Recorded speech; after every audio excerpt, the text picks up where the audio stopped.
السميع العليم من الشيطان الرجيم بسم الله الرحمن الرحيم الحمد لله رب العالمين والصلاة والسلام على سيدنا محمد وعلى آله وصحبه أجمعين. Yang berusaha Profesor Madya Dr. Azam, Deputy CEO IAIS, Profesor Asim Kamali, CEO IAIS, Professor Distinguished Professor Dato Dr. Osman Bakar, my colleagues at Hadhari, Professor Dato Dr. Hassan Basri. He's the fellow utama of Institute Islam Hadhari. Assalamualaikum warahmatullahi wabarakatuh. Alhamdulillah, syukur kepada Allah SWT yang telah mengizinkan kita untuk bertemu pada pagi ini. When I received a letter from Dr. Razi, he asked me what is the topic. So I tried to think about something which is nice in Malay. Pembangunan Lestari, Negara Dirahmati. Then I prepared my slide in Malay because first I'm the council member of the Ambassador Pustaka. At the same time, the Kementerian Pendidikan award me as a tokoh bahasa Melayu. I feel guilty, but this subject. But I try to, you can have both for those who don't understand Malay very well. Okay, I start with a definition. First of all, I would like to thank Professor Dato Dr. Osman Bakar for highlight the definition, whatever it is. But this definition I just got from some institution about the environment. Okay, economic development that is conducted without depletion of natural resources. So this is sometimes, because if in order to develop your economy, you have to develop science and technology. The moment you develop science and technology, as mentioned by Professor Dato Osman Bakar, the environment become, people try to conquer, people try to exploit the environment.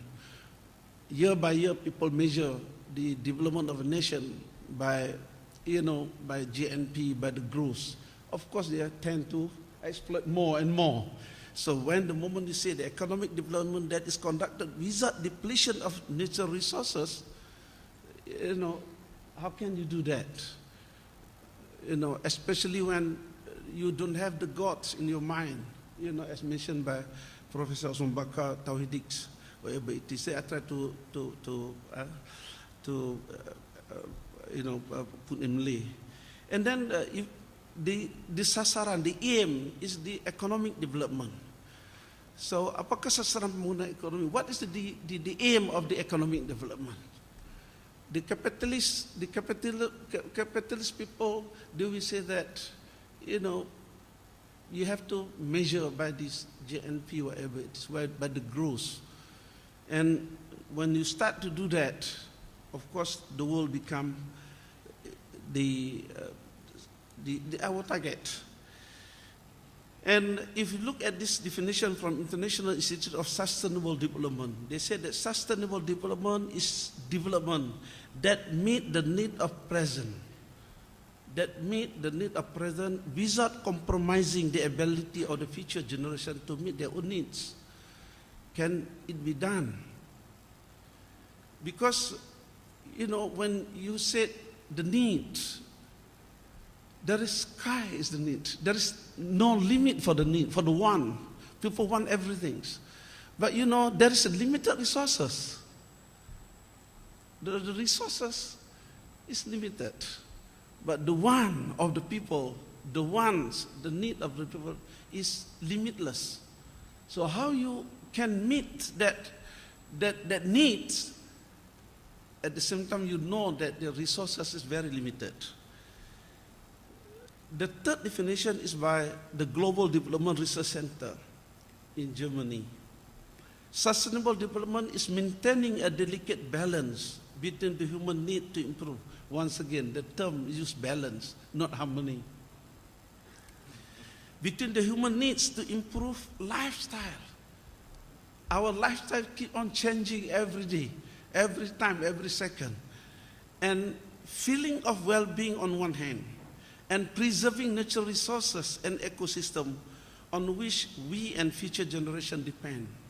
So can we, based on this definition, can we develop this world with this type of definition? So if we try to explore or try to explain that definition, this is the Pembangunan Lestari is the sustainable development. You have balance according to them, according to that definition. And then between what? Between the improvement of lifestyle and well-being, and the preservation of natural resources and ecosystem. Can you do that? So when you start talking about keseimbangan, the balance, what's balance? So Dato Osman Bakar give 4 items for the keseimbangan. For me, I think in Islam Hadhari in UK, and we discuss about it. The first balance is wasatiyah. But wasatiyah is not the moderation understood by the people in the West or the Western scholars. Wasatiyah here is based on وَكَذَلِكَ جَعَلْنَا أُمَّةً وَسَطًا لِتَكُونُوا شُهَدَاءَ عَلَى النَّاسِ, 143 Surah Al-Baqarah. Meaning that we have to balance between ideal and reality, between thinkings and wahyu and revelation, between what you want and the resource that you have. You have to balance all those things. Between, what we want for today and what we are going to leave for our future generation.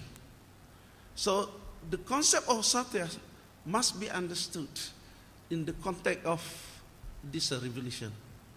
Number 2 is that the well-being between the individual and the society, between the what leaders said, what leader promised to us, and what they can, they can give it to us in reality. And finally, is peaceful coexistence. That we have to bear in mind that nobody have a similar attitude. Nobody have, يا أيها الناس إنا خلقناكم من ذكر وأنثى وجعلناكم شعوبا وقبائل لتعارفوا. We were born Malay, Chinese, Indian, whatever it is, but the best among us, لتعارفوا. We try to understand each other, coexistence, peaceful coexistence. That is the balance that we need. And the question is that, can that balance achieve that what we want? The improvement of the lifestyle and the well-being, and also the preservation of the resources and ecosystem. This is the challenge. I don't give any answer yet. And in this, what we call it, the sustainable development or Pembangunan Lestari, we have between us, myself, and society and the nature. And this nature, we should have be in balance also, between myself and the society, and between myself and the nature, and between the society and the nature. And what is the human being have? They have the intellectual capacities. They have value and culture. They have, I mentioned to just now, they have the need, what they need in their life. And also they have to know what is the resources that we have. And they have the vision, they have tasawwur, they have worldview on the life, the system that they want. And they also have the, what we call it, harga diri, dignity. And what is society do? We have to balance between what we call it the wasatiyah and well-being, and the peaceful coexistence, the economic development, the politics, and also the infrastructure. We have to balance that in order to. And we also have the alam of the nature. And alam, nature has 2 things. One, it has sunnatullah, and another 2, it has the qadar. the tabi'in, the nature. And this nature can be studied by the scientists in order to understand. And when people understand it, the engineer come and take the opportunity to exploit it. If you are ever exploit, then the balance will not be there anymore. So between human being and masyarakat and alam and society and also this nature, we must be balanced. So, but in science and technology, when we develop science and technology, what happened in the 17th, 18th centuries, there was a debate between scientists and and people in the church. So finally, what they say that we have human being, we have nature. And between human being and nature, we have the ability to understand it by improving our intellectual capacities. How we do that? According to science, you must be able to analyze the natural phenomena. If I release this object, it will fall down. Why it fall down? Why a plant need water in order to grow? Why copper cable can conduct electrics? So this is the ability of human being to analyze the phenomena. And number two, we can observe the phenomena systematically and rationally and objectively. Objective means uncolored by feeling, uncolored by culture. And we have to develop this one scientific methods in order to understand that particular nature. And by understanding that, by doing some experiment, by doing some analysis, we can improve our knowledge, the degree of knowing on that particular phenomena. And because scientists never claim that their study is absolute, so you have to define the degree of what we call it, the error analysis, to know the degree of your correctness. No scientist in the world claim that their study is absolute. So that means science is not absolute. So this is how people develop science, and by using this science, they try to explore, to understand the nature around them, and then try to manipulate, and they try to make benefit out of it. So, of course, there is no God. So, what is the accountability there? So, I would like to suggest that instead of using that, so then you understand the natural and you develop science and technology. From Tawhidic perspective, of course, Professor Dato Othman mentioned many times on this Tawhidic aspect. But there are three entities. We only have two entities in order to develop science and technology from Western perspective. But if you study from Muslim scholars, Ibn Haytham, Al-Biruni, and some of the earlier Muslim scholars, if according to Al-Biruni, he says, if you want to be closer to God, you must be able to understand God's creation. Meaning that understanding science, improving your scientific knowledge, is to be closer to God. Meaning God is there. So in a Muslim scholar mind, we have three things. One is God, Allah, with all his 99 names, beautiful names. And we also have man, myself. And we also have the city, also man. Right? And the man is the servant of God. At the same time, the man is also the Khalifatullah fil Ard, the vicegerent. I mean, God asked them to manage this world. How can they manage this world if they don't have the knowledge? So Allah gives them the ability. What Allah gives them? First, Allah gives them ruh. ثُمَّ سَوَّهُ نَفَخَ فِيهِ مِنْ رُوحِهِ, which are able to differentiate between good and bad things, between halal and haram, and so on. And number two, God also gives qulub, hearts. وَلَقَدْ زَرَعْنَا لِجَهَنَّمَ كَثِيرًا مِنَ الْجِنِّ وَالْإِنسِ لَهُمْ قُلُوبٌ لَا يَفْقَهُونَ بِهَا وَلَهُمْ أَعْيُنٌ لَا يُبْصِرُونَ بِهَا وَلَهُمْ آذَانٌ لَا يَسْمَعُونَ بِهَا. Qulub can only be well functioned if you have the ability to listen and to watch very carefully. That's why they said animal, they have the sense of hearing, but they cannot listen. I don't go to see cow and say, cow, please listen to me. But I know they can hear. If you go to Kuala, you pom, they can hear. But human beings, they not only hear, but they can listen. They can take the benefit from listening. Why there is a single atomic bomb nuclear bomb in North Korea?